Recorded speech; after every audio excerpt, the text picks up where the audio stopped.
Mesdames et messieurs, bonsoir. Bienvenue dans ce journal, édition spéciale.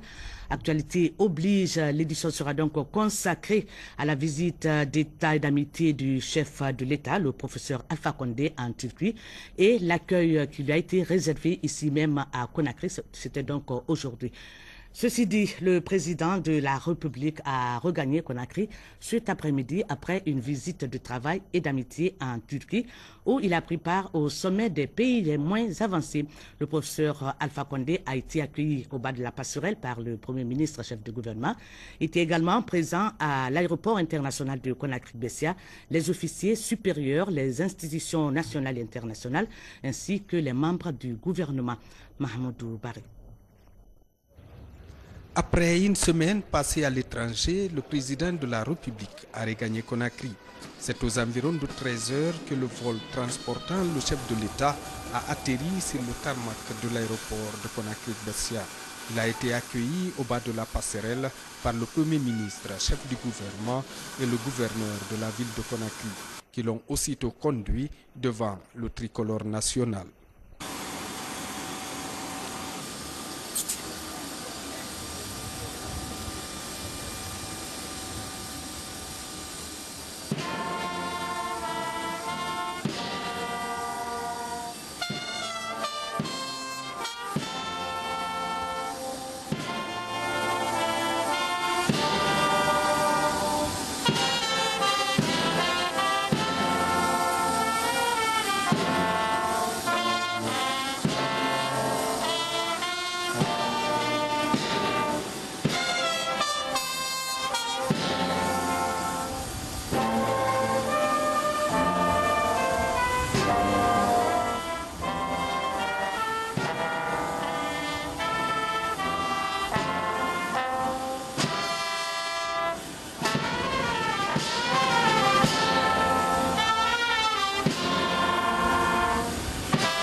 Dans sa volonté de tirer profit de la coopération internationale et renforcer l'amitié entre les États, le professeur Alpha Condé a pris part au 3e sommet des pays les moins avancés en Turquie.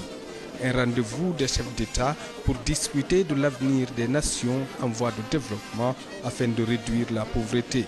Le président de la République, le professeur Alpha Condé et sa suite s'étaient déjà rendus à Johannesburg, à Dubaï et à Abu Dhabi. Partout, le président de la République a défendu les intérêts de la Guinée, mais aussi des Guinéens évoluant dans ces différents pays. C'est pourquoi, au terme de ce déplacement d'État d'une semaine, les populations de Conakry ont voulu réserver un accueil chaleureux au président de la République.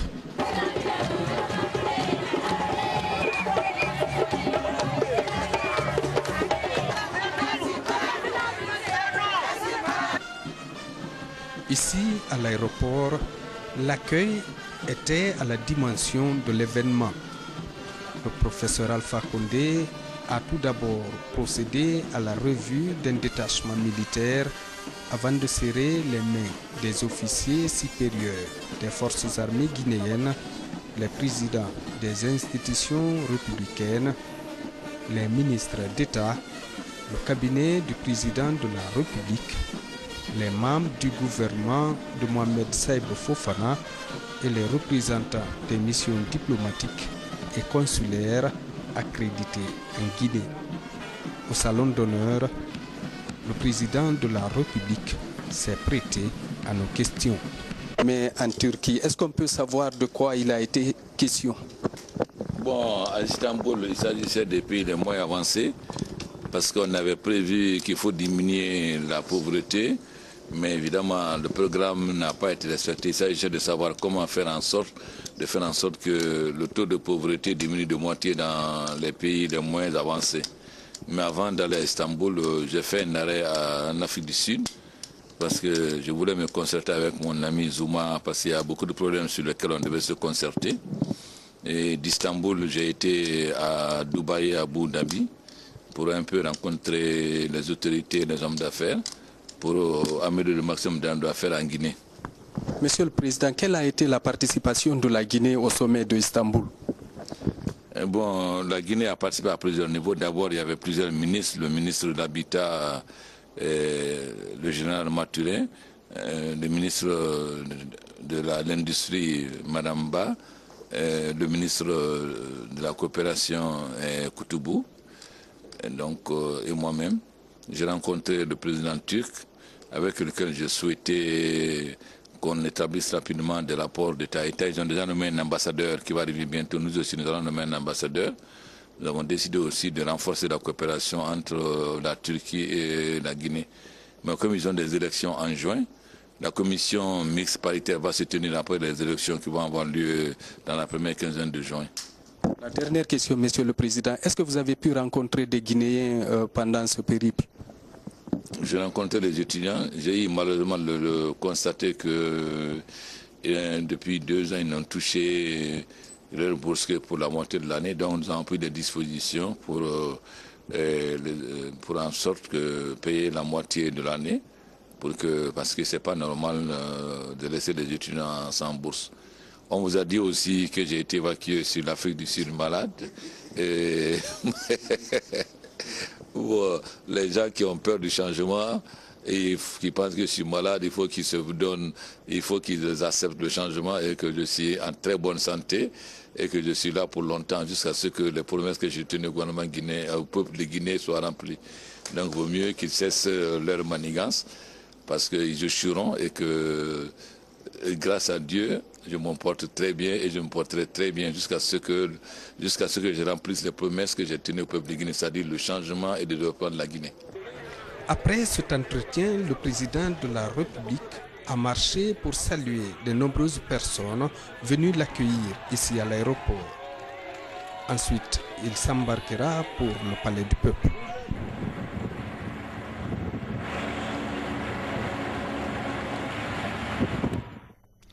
Le président de la République a donc regagné Conakry aujourd'hui. Après l'aéroport international de Conakry-Bessia, le professeur Alpha Condé a eu droit à un accueil chaleureux et enthousiaste au Palais du Peuple par les populations des 5 communes de Conakry, celles de Koya et de Dubrika. Abdoulaye Benbaré. Dès son arrivée à Conakry, le président de la République, le chef de l'État, le professeur Alpha Condé, a été réceptionné par la population de la capitale ainsi que par celle des préfectures de Dubrika et de Koya qui ont massivement fait le déplacement sur Conakry. L'honneur a été donné, comme à l'accoutumée, au gouverneur de Conakry de souhaiter la bienvenue au président de la République, chef de l'État, le professeur Alpha Condé. Excellence, Monsieur le Président de la République, bienvenue dans votre capitale Conakry, la population de 5 communes de Conakry, les femmes, les marchés Avaria, Ex-Inebra, marché Maria, Wambele, Lambani, Dubrika et Koya. Les artistes, les comédiens, les associations des jeunes, des communes, les jeunes leaders, les 5 communes de la ville de Conakry. Les leaders religieux ont décidé aujourd'hui, volontairement, spontanément, de vous saluer votre retour, car vous êtes l'espoir de toute la Guinée. Excellence, Monsieur le Président de la République, votre mandat, c'est le mandat des jeunes.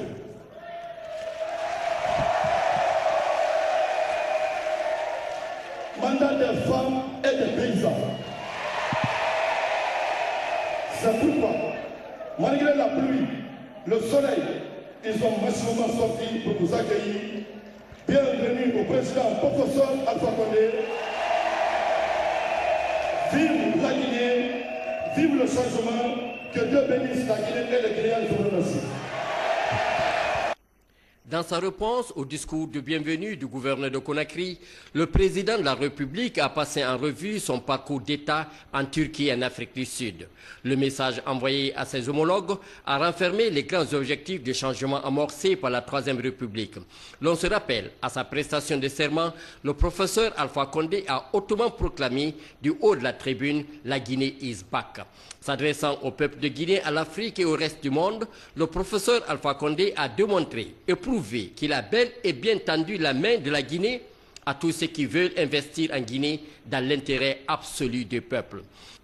Le professeur Alpha Condé entend mettre en action une diplomatie croisière de développement tous azimuts dans tous les secteurs de la vie de Guinée.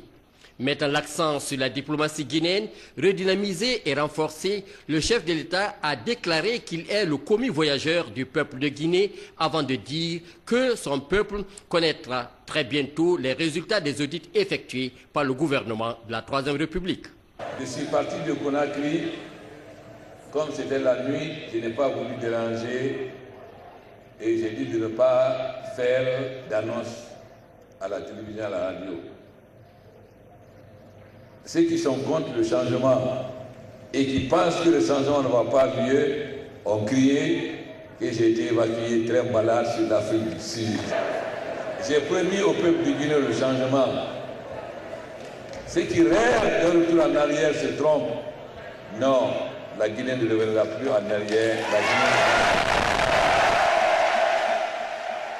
Le président Zuma m'a demandé qu'on se concerte avant les grandes réunions africaines pour qu'on échange nos points de vue sur les questions africaines. D'Afrique du Sud, je suis parti à Istanbul parce qu'il y avait la réunion des pays les moins avancés. Donc j'ai tenu, bien qu'il y avait plusieurs ministres, le ministre Mathurin, Madame la ministre Madame Ba, Monsieur le ministre de la coopération Koutoubou, etc. Bien qu'ils étaient tous là-bas, j'ai tenu quand même à aller parce que nous tenons à avoir de nouvelles relations avec la Turquie, qui est un pays qui peut nous apporter beaucoup. D'Istanbul, je suis parti à Dubaï et à Abu Dhabi. Lorsque j'ai rencontré les commerçants, ils se sont plaints qu'aujourd'hui, pour aller à Dubaï et autres, ils sont obligés d'aller jusqu'à Abidjan parce que la compagnie Emirates ne vient pas jusqu'à Conakry. Je leur ai promis que bientôt Emirates va venir à Conakry. Tous ces pays se demandaient réellement est-ce qu'on peut investir en Guinée. Ils ont une mauvaise idée de la Guinée. Donc je suis parti leur montrer la nouvelle Guinée, leur montrer que la Guinée est de retour et que de nouveau, si avant nous avons été... Si le président Sékou Touré a été président d'Alcode, mais que la Guinée ne joue plus de rôle, qu'à partir d'aujourd'hui, la Guinée va jouer son rôle plein et dans l'OCI, et dans Alcode, et dans la coopération avec les pays du monde. Je suis devenu président pour être le commis voyageur de la Guinée, pour être celui qui va présenter la Guinée partout. Évidemment, il y en a qui n'acceptent pas le changement. Ces gens sont en train de s'agiter à Dakar, ça nous laisse froid.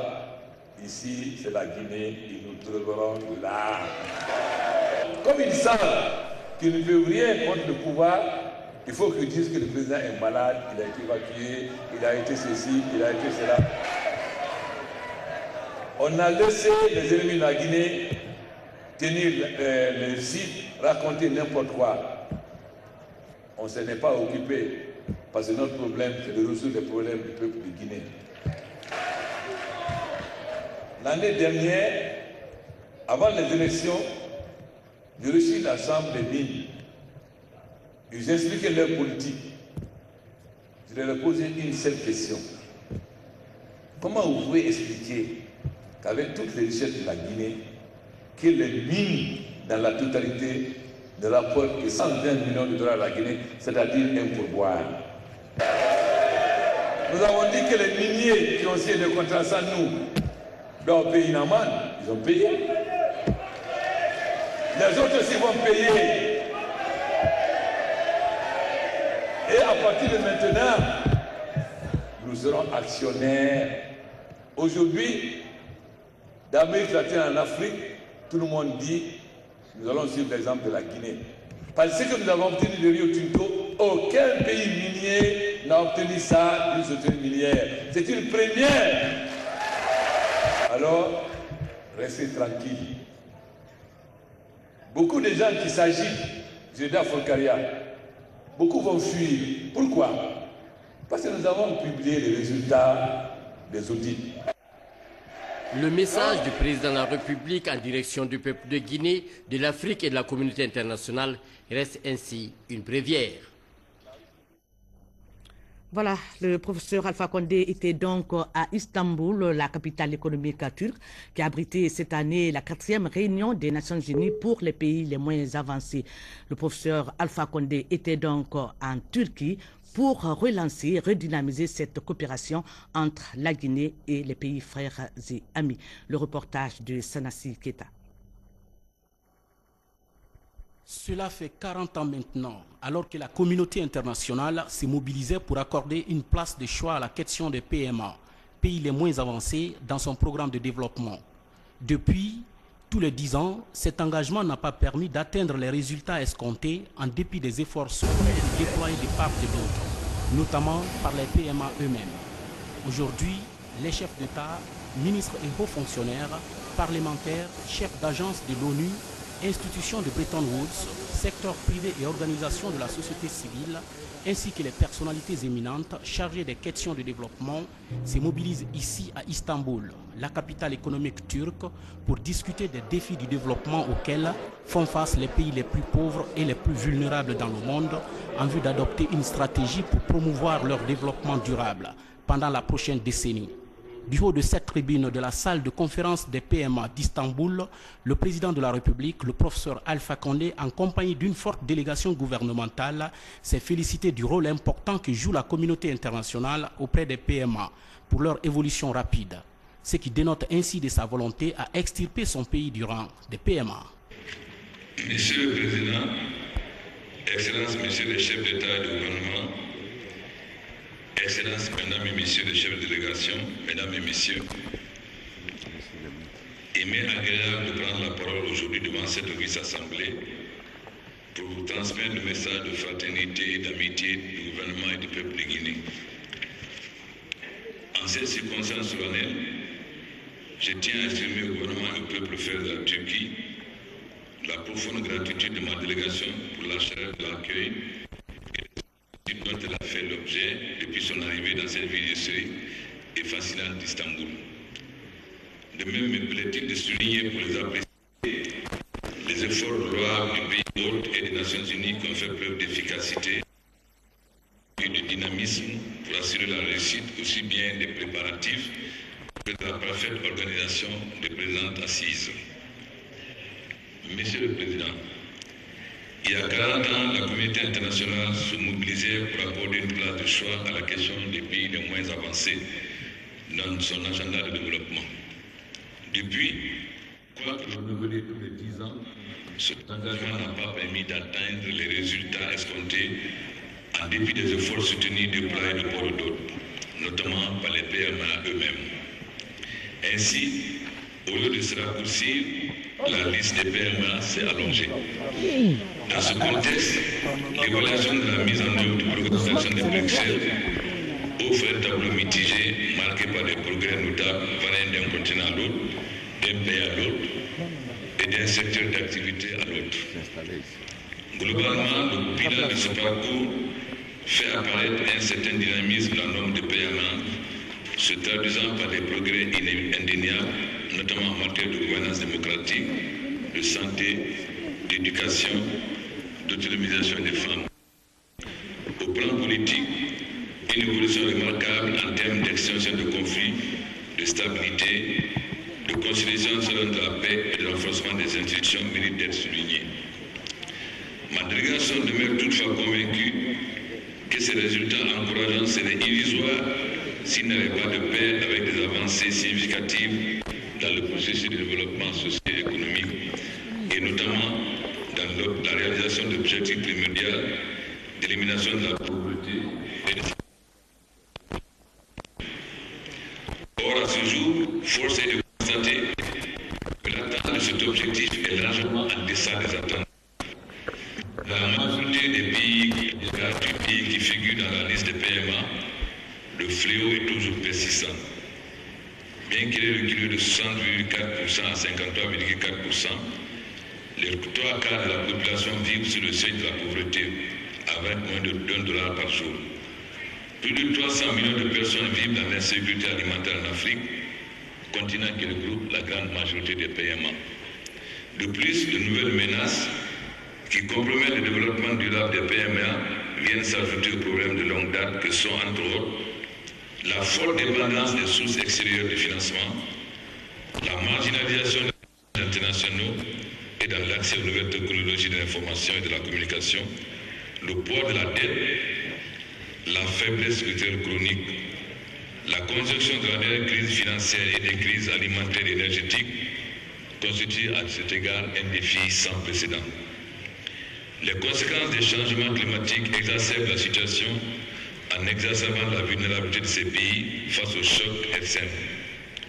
Les PMA doivent aussi faire face à des problèmes démographiques non négligeables. Cette 4e conférence des Nations Unies pour les PMA s'articule sur 4 volets fondamentaux, à savoir le volet intergouvernemental, parlementaire, société civile et celui du secteur privé. Elle a également inclus un important segment parallèle comprenant 6 débats thématiques interactifs de haut niveau. Et les participants à cette assemblée ont tous indiqué que les PMA constituent encore de nos jours le maillon économique et social le plus pauvre et le plus faible du système de la communauté internationale. Pour bon nombre de personnalités des PMA, l'extrême pauvreté, les déficiences structurelles de leur économie et le manque de capacité de croissance limitent les efforts des PMA à améliorer les conditions de vie de leur population. Pour y parvenir donc, le professeur Alpha Condé a exhorté les PMA à redoubler d'efforts pour consolider les acquis en vue de pouvoir sortir rapidement leur état du sous-développement. Monsieur le Président, la présente conférence m'offre l'opportunité de jeter un regard lucide et critique sur le niveau d'achèvement des programmes d'action de Bruxelles par mon pays, qui vient de m'élire à la majorité suprême dans un scrutin unanimement reconnu comme le plus libre et le plus transparent qui a enregistré la Guinée depuis son indépendance le 2 octobre 1958. Je dois souligner que les efforts entrepris par le gouvernement guinéen successif n'ont pas réussi à combler les multiples et présentes attentes de notre voyant peuple, en dépit de l'immense potentiel humain, agricole, minier et hydraulique du pays. Les conditions socio-économiques de la population n'ont cessé de se détériorer sous l'effet conjugué de la crise économique et financière internationale, de la mauvaise gestion de la chose publique ainsi que de la corruption endémique dans les différentes sphères de la gouvernance du pays. Dans ce contexte, l'indice de la pauvreté est passé de 49,5% en 2002 à 55,5% en 2010 et le taux de mortalité maternelle de 528 à 980% 1000 naissances. En termes réels, le taux de croissance de l'économie a été de 1,9% en 2010, niveau insuffisant pour faire reculer la ligne de la pauvreté. Le taux d'inflation de 20,4% enregistré en 2010 est encore élevé et de toute évidence érode sérieusement le pouvoir d'achat des populations, tandis que le poids de la dette continue de peser sur les maigres ressources politiques du pays. À ce tableau d'ensemble, il faut ajouter la baisse drastique de l'aide publique au développement et l'augmentation sans cesse croissante des prix des principaux biens d'importation, comme le produit alimentaire et pétrolier.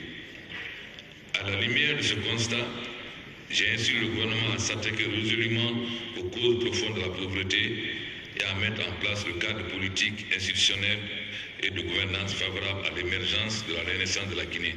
Pour y parvenir, il s'engage avec détermination et rigueur dans la mise en œuvre de programmes prioritaires d'action adaptés en janvier dernier. Ce programme sur le développement rural et la sécurité alimentaire, l'amélioration rapide des services sociaux de base, l'emploi jeune, la sécurité et la bonne gouvernance économique et financière. Du haut de cette tribune, je lance un appel pressant à tous les amis et partenaires de développement de la Guinée afin qu'il lui apporte tout le soutien nécessaire pour mener à bien ce vaste et ambitieux programme d'action du gouvernement. Monsieur le Président, tout en reconnaissant l'importance de l'appui multiforme que nous attendons de nos partenaires, nous devrons convaincre que le développement de pays respectifs et l'amélioration des conditions de vie de nos populations relèvent d'abord de notre centralité première. Pour nous acquitter efficacement de ce devoir sacré, nous ne demandons ni la compassion, encore moins la charité. Nous demandons simplement que nous soit donné l'opportunité de conquérir armes égales avec tous les autres. Ce credo est celui de la Guinée, qui considère que le groupe des PMA, avec ses 48 États et une population de plus de 830 millions d'âmes, déserve d'énormes potentialités commerciales, économiques et humaines, dont l'exploitation judicieuse pourrait être profitable aussi bien à ces pays qu'aux autres nations, dans le cadre d'un partenariat gagnant-gagnant. C'est la raison pour laquelle j'exhorte les PMA à redoubler d'efforts pour consolider les acquis en vue de stabiliser de leur état de sous-développement actuel. En ce qui la concerne, la communauté internationale doit assumer davantage la part qu'est la sienne dans l'ensemble commune de la réalisation des objectifs de développement des PMA. C'est dans ce sens que nous lançons un appel à tous les partenaires de développement, y compris ceux de la coopération sud-sud, afin qu'ils poursuivent leur appui au PMA. Nous encourageons en particulier les pays donateurs à honorer tous leurs engagements relatifs à l'augmentation du volume et de la qualité de l'aide publique au développement, conformément à la déclaration de Paris sur l'efficacité de l'aide. Nous saisissons cette occasion pour exprimer notre gratitude à ceux d'entre eux qui ont atteint l'objectif fixé de 0,15 à 0,20% de leur revenu national. Au-delà, il est nullement superflu d'affirmer que les PMA sont les principaux perdants de l'actuel blocage des négociations du cycle de Doha. À cet égard, nous souhaitons vivement la reprise rapide des négociations à l'OMCE afin de dissiper les craintes et les inquiétudes des PMA dont la situation risque de se détériorer davantage avec l'impasse actuelle.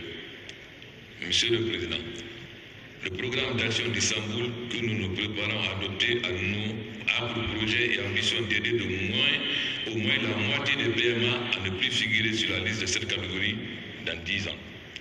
Pour gagner ce pari, seul un véritable partenariat renouvelé et renforcé contre la pauvreté sera à même de permettre à ces pays de surmonter les obstacles qui freinent leur développement durable. Pour ce faire, le nouveau programme du Sénat doit être réaliste avec des engagements précis pour toutes les parties prenantes et assortis des mécanismes suivis clairement établis. La Guinée demeure persuadée que c'est seulement à ce prix que le prochain programme pourra atteindre l'objectif qu'il lui a signé. Je formule le vœu ardent que nos travaux puissent déboucher sur des recommandations pertinentes et un plan d'action capable de rassurer les populations de nos pays qui suivent nos travaux avec beaucoup d'intérêt et d'espoir. Faisons en sorte de ne pas décevoir cet espoir et saisissons l'opportunité historique que nous donne la présente conférence d'Istanbul pour prendre des décisions capitales à la hauteur des immenses défis placés sur le chemin de notre développement solidaire. Je vous remercie. Ainsi, l'objectif central du nouveau plan d'action d'Istanbul est de permettre à un maximum de ces pays de sortir de la catégorie des PMA.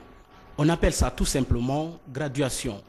Pour le professeur Alpha Condé, cet objectif implique en premier lieu que les pays concernés s'approprient pleinement leur développement. Pour ce faire, dit-il, ces pays doivent mener une politique effectivement axée sur le développement et basée sur un partenariat entre pouvoirs publics, société civile et secteur privé. La Guinée demeure convaincue que c'est seulement à ce prix que le prochain programme pourra atteindre l'objectif qui lui est assigné. Restons dans le cadre de cette coopération pour signaler que le président de la République, en marge des travaux de cette 4e réunion, a échangé avec plusieurs personnalités du monde sur les questions de coopération entre leurs institutions et pays et la République de Guinée, une dynamique qui serait à l'avantage de toutes les parties prenantes. Sanassi Keita. Fidèle à ses engagements de transformer la Guinée en vue d'un développement harmonieux, le président de la République a mis la 4e conférence des Nations Unies pour les PMA d'Istanbul à profit pour échanger avec plusieurs personnalités du monde. Comme on le voit, le professeur Alpha Condé et Pascal Lamy, directeur général de l'OMC, Organisation mondiale du commerce, se sont entretenus sur plusieurs questions d'échanges commerciaux pour renforcer davantage la coopération entre l'Organisation mondiale du commerce et la Guinée. D'abord, j'ai dit au président Alpha Condé que j'étais content de le retrouver. C'est un ami, une connaissance de longue date.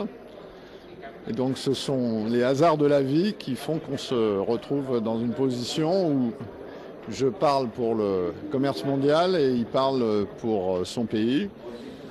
On a fait le point sur les développements politiques, économiques. Et on est, je crois, tout à fait d'accord pour dire que l'ouverture des échanges au plan mondial, mais aussi au plan régional, notamment dans la région Afrique de l'Ouest, c'est quelque chose de positif pour le développement de la Guinée. Et je crois que sur ce terrain, le président a des idées assez claires, assez arrêtées. Et d'ailleurs, nous avions eu l'occasion dans le passé de travailler avec celui qui est maintenant son Premier ministre sur ces questions. Donc, il y a des problèmes de régulation du commerce mondial. Il faut que les règles du commerce mondial soient modifiées, ajustées, pour être plus favorables à des pays les moins avancés, et notamment en Afrique. Et puis, il y a aussi des questions de renforcement des capacités locales de production, de savoir-faire. Et ce sont des choses avec lesquelles l'OMC travaille avec d'autres agences des Nations Unies, avec la Banque mondiale, avec le Fonds monétaire international. Et donc on a des perspectives de coopération positives et je suis très content qu'on ait pu les évoquer avec le président ici à Istanbul. Alors vous savez que le pays, la Guinée, vient de sortir d'une situation sociopolitique vraiment difficile. Alors comment justement comptez-vous soutenir votre ami, le professeur Alpha Condé, afin qu'il puisse répondre aux aspirations de la population? Il y a un certain nombre de conditions à réunir, et notamment la négociation du programme avec le FMI. Mais pour ce qui est de l'Organisation mondiale du commerce, nous sommes là pour appuyer concrètement via divers programmes, et une partie de ces programmes sont des programmes d'assistance technique que nous fournissons nous-mêmes, notamment pour la formation des cadres à la négociation, à la gestion de ces règles du commerce mondial qui parfois sont un peu compliquées. Et puis il y a aussi tout ce qui concerne justement l'appui aux capacités de production. Et ça, c'est un mandat que l'Organisation mondiale du commerce exerce en coordination avec la Banque mondiale, le Fonds européen de développement, USAID, donc tous les partenaires internationaux qui sont là pour aider au développement des capacités productives. Simplement, il faut, et je crois que le président est tout à fait dans cet état d'esprit, il faut que les priorités du pays en matière d'infrastructure, en matière de développement agricole, en matière de développement industrie et services soient claires. Et à ce moment-là, les donneurs s'ajusteront. C'est au tour de la directrice générale de la Banque mondiale de s'entretenir avec le chef de l'État. Le professeur Alpha Condé et Ngozi Ogonjo ont parlé des possibilités d'appui de la Banque mondiale à la Guinée dans plusieurs secteurs de développement socio-économique. Nous avons discuté avec Monsieur le Président le programme de développement de Guinée et les réformes que le président et le peuple guinéen sont en train d'entamer. Alors comment comptez-vous le soutenir? Bon, la Banque mondiale pense que le Guinée est un pays très important et nous sommes vraiment, nous avons dit que nous allons soutenir les réformes avec l'aide budgétaire, avec les projets de l'agriculture, d'infrastructure. Je pense que nous prenons vraiment au sérieux le travail que Monsieur le Président a entamé.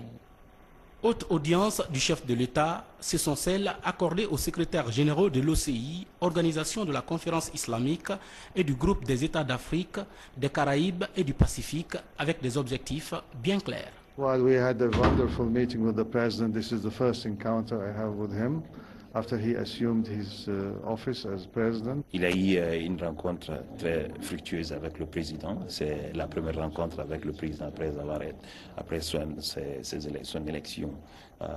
Et il est très content de lui rencontrer. il a discuté avec son Excellence beaucoup de dossiers, ce qui concerne comment redynamiser et relancer des relations de coopération avec l'ECI. Et c'est la Guinée qui va organiser la réunion de l'ECI en 2013.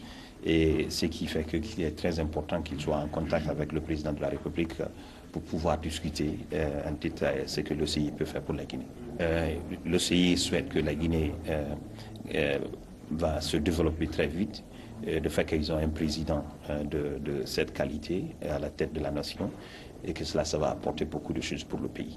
Et pour le procès de la démocratisation du pays pourra avancer le plus. Merci beaucoup, monsieur. Thank you. J'étais bien très heureux de te recevoir par monsieur le président.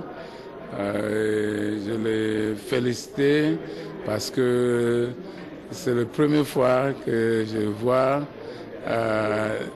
depuis qu'il est devenu président de la République. Donc personnellement, c'était une grande joie pour moi de voir la Guinée au retour dans le chemin constitutionnel, l'ordre constitutionnel avec un président élu. Mais on a profité de cette opportunité de parler de l'attente de l'Afrique pour cette conférence sur les pays le moins avancés, le moins développés. Et je pense, si on voit le fait que dans 10 mois, il n'y a qu'un seul pays africain qui a sorti de cette groupe de pays les moins avancés, c'est pas un bon vraiment record. Hein? Donc il faut que la communauté internationale fait mieux pour que beaucoup de pays africains pour vraiment développer et on avoir une meilleure, on disait en anglais, graduation. Hein? Il faut que plusieurs pays peuvent sortir de cette situation et pour ça, il faut que notre partenaire tienne de leur engagement. Nous aussi, nous avons du travail à faire et le président est clair que si on prend le cas de Guinée, c'est un pays avec une grande potentialité, donc il faut mobiliser tous les Guinéens de travailler pour que la Guinée peut réaliser toute sa potentialité. Enfin, le président de la République a été reçu en audience par son homologue turc. Abdullah Gül et le professeur Alpha Condé ont longuement discuté des questions de renforcement des liens d'amitié et de coopération entre la Turquie et la Guinée. Nous avons il a parlé longuement de la vision de la Turquie sur l'Afrique et la volonté de la Turquie de coopérer avec l'Afrique.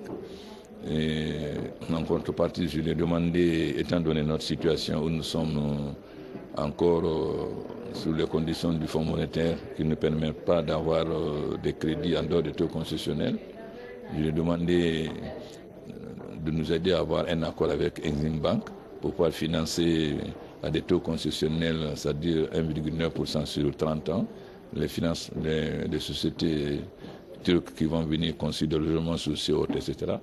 Ensuite, de nous permettre de faire des achats de crédits acheteurs. Et il a donné son accord. Donc, il m'a invité aussi, dit qu'il m'a envoyé une invitation pour une visite d'État. Et nous allons faire des échanges des ambassadeurs. Ils ont déjà nommé leur ambassadeur qui va venir d'ici 2 mois. Nous aussi, on va nommer bientôt un ambassadeur. Donc, pour nous, il est très important de développer une relation avec la Turquie parce que la Turquie est très avancée dans un certain nombre de secteurs et ses produits sont beaucoup moins chers que les autres pays. Ces différentes rencontres du professeur Alpha Condé avec toutes ces personnalités prouvent à suffisance sa volonté de renouveler la confiance entre notre pays et ses partenaires au développement. Voilà, mesdames et messieurs, c'était donc là l'essentiel de l'actualité qu'il fallait retenir pour ce soir, édition spéciale, vous l'avez suivi. Avant de refermer portes et fenêtres de cette édition, quelques informations à votre intention. Le bureau exécutif du Conseil national de la transition a l'honneur d'informer les conseillers nationaux du CNT que la cérémonie solennelle d'ouverture de la session budgétaire aura lieu le lundi 16 mai 2011 à 10h dans l'hémicycle du Palais du Peuple. À cette occasion, le bureau exécutif du CNT invite cordialement les personnalités ci-après à prendre part à la dite cérémonie. Son Excellence, Monsieur le Premier ministre chef de gouvernement, Monsieur le Premier président de la Cour suprême, Monsieur le Président du Conseil économique et social, Madame la Présidente du Conseil national de la communication, Mesdames et Messieurs les membres du gouvernement, Monsieur le Gouverneur de la Banque centrale de la République du Guinée, Mesdames et Messieurs les anciens présidents de l'Assemblée nationale, Monsieur le Grand Chancelier des Ordres nationaux du mérite, Monsieur le Médiateur de la République, Monsieur le Président par intérim de la CENI, l'imam ratif de la Grande Mosquée Faisal, l'archevêque de Conakry, le président de l'Église protestante anglicane de Guinée, le représentant de l'Église évangélique, leur Excellence, Mesdames et Messieurs les ambassadeurs, consuls et représentants des institutions internationales, les secrétaires généraux des centrales syndicales, les représentants de la société civile, Madame la Présidente du Refam Guinée, les présidents des organisations patronales, Monsieur le gouverneur de la ville de Conakry, Monsieur le chef d'état-major général des armées, Messieurs les chefs d'état-major particuliers, Messieurs les directeurs nationaux de la police et de la douane, Mesdames et Messieurs les maires des 5 communes, la presse publique, privée et internationale. Par ailleurs, le bureau exécutif du Conseil national de la transition rappelle aux citoyens que les séances plénières sont publiques. Conakry, le 15 mai 2011, le deuxième vice-président Elhadj Mamadou Saliou Danlo. Silla, plutôt, autant pour moi. En actualité nationale toujours, il faut dire que les pèlerins catholiques ont regagné leurs paroisses respectives cet après-midi après une semaine de prières et de recueillement sur les traces des premiers missionnaires de l'Église catholique. Cette année, plus de 25 000 pèlerins ont été enregistrés, un chiffre record à 2 ans du cinquantenaire de ce rendez-vous important de l'Église de Guinée, même si Bofa 2011 a enregistré la mort de Jeanne Abba en route pour Bofa, de suite d'un accident de la circulation à une vingtaine de kilomètres de Bofa. Nous reviendrons sur cet élément plus en détail dans nos prochaines éditions d'information. Et puis, cette page noire, Joseph Dieng, ancien international de basketball, est décédé à 10 heures des suites d'une longue maladie hier. Sont sollicités au cérémonial funéraire pour mardi 17 mai 2011 au stade du 28 septembre dans la salle de basket toute la famille sportive guinéenne. L'enterrement est prévu le même mardi après la prière de 14 h au cimetière de Camérinde. Voilà, mesdames et messieurs, toute une semaine, ça a été laborieux, mais ça m'a fait plaisir d'être à votre compagnie pendant ces 7 jours. J'espère que le plaisir a été partagé. Merci de m'avoir accordé votre attention. Demain, vous serez avec Yamoussa Sidibé. Je vous souhaite de passer une excellente soirée en compagnie du service des programmes de la télévision nationale. Bonsoir.